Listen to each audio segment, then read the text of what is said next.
PhD, all that stuff. I go home and ask him, I said, why don't we learn about money in school? And he looked at me and says, because the government doesn't let us teach that subject. The government tells us what we can teach and what we can't teach. And I thought that was strange. And I said, but aren't we going to school to learn about money? He says, no, your job is to get a job. I said, but you get a job to earn money. He goes, no, you're supposed to just get a job. I went, no. Isn't the purpose of a job to earn money? He goes, you're correct. I said, so why don't I just learn about money? I can skip the job part, And he got flustered and he said, if you want to learn about money, why don't you ask your best friend's father about money? And I said, why? That's Mike. So why ask him? He says, because Mike's father is an entrepreneur. And I said, what are you? He says, I'm an employee. I'm a government employee. I went, oh, what's the difference? He says, the difference is an entrepreneur must know about money, or they're no longer entrepreneurs. And he says an employee doesn't have to know anything about money, because the government will take care of them, the company will take care of them. So I'm all confused. But I took my dad's advice and I trundled over to Mike's father's office and knocked on his door and I said, hey, I'm here, 9 years old. Teach me about money. He says, beat it, kid, But that's where the story of Rich Dad, Poor Dad started. And finally, through persistence, my rich dad started teaching me about money on one condition. And that condition was he would never pay me. He says, the moment I pay you, you think like an employee. He says, that's the trap. Entrepreneurs work for free. And now I'm 9 years old, my head's going cracking in half. He says, you never want a paycheck. You understand that, kid? I said, okay, I got it. And he says, well, how do I make money? He says, that's what entrepreneurs figure out. It's like, so how do I learn about money?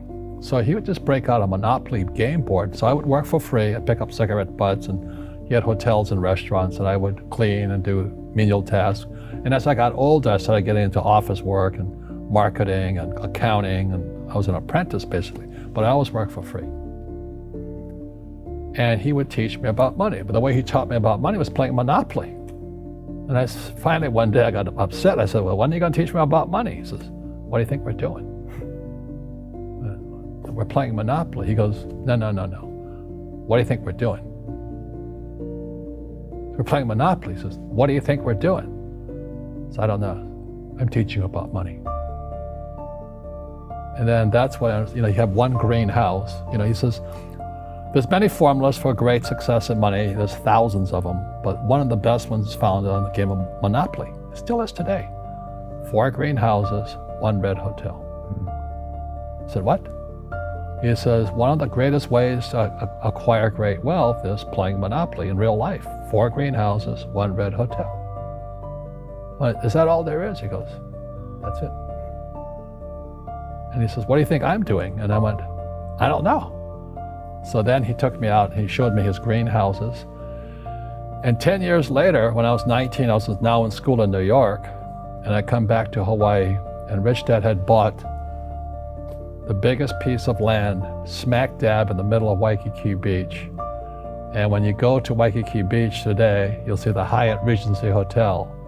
That was his hotel. Just like the game of Monopoly. Just like the game of Monopoly. Acquired assets and they became bigger assets. He just kept what's called an assemblage, because that property wasn't that big at that time. So he had to buy out all the small guys. Because Waikiki was a little dirtwater little town. So he'd buy out this shop owner and buy that shop owner. And it took him a while, but he finally assembled this large piece of property. And then he and Hyatt put up this giant hotel. It just sold for $800 million. So that's how I learned about money.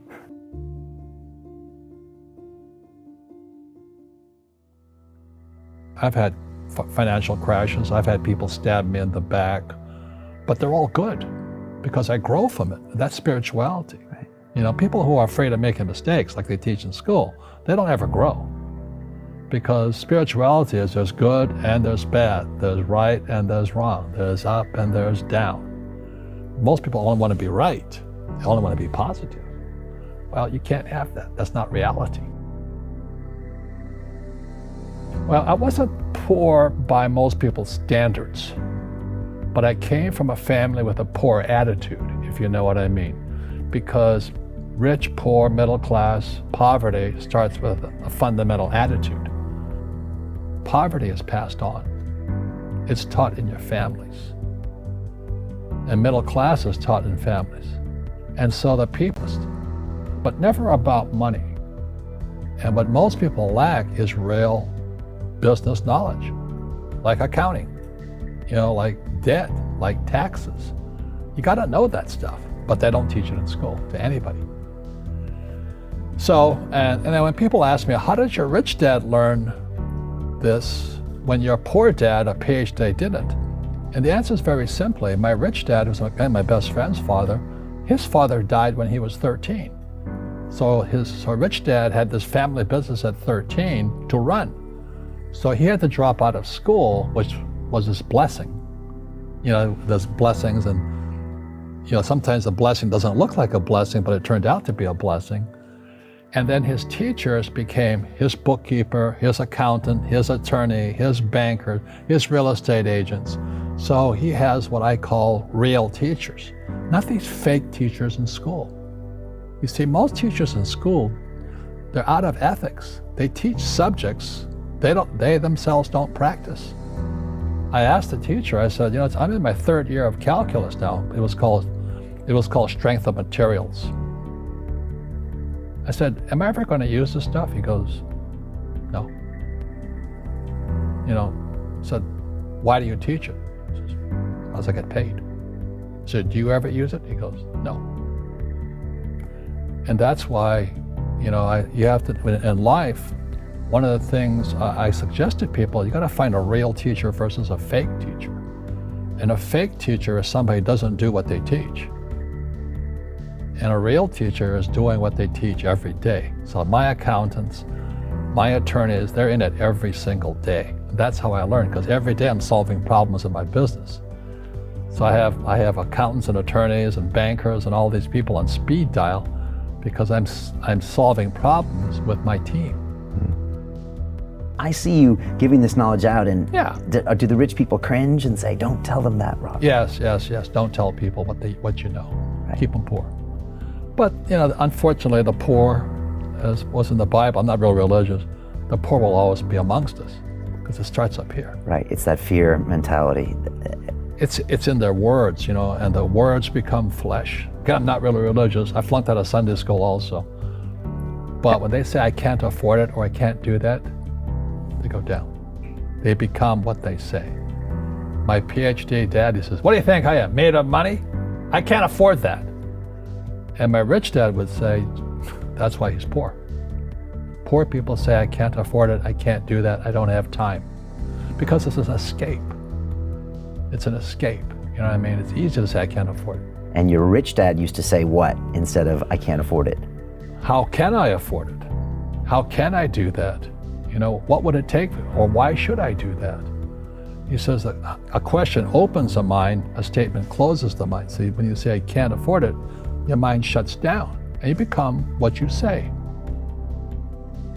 Rugby is a team sport, but so is soccer. The rules are different. And other people are golfers. They play by themselves. And so everybody's different.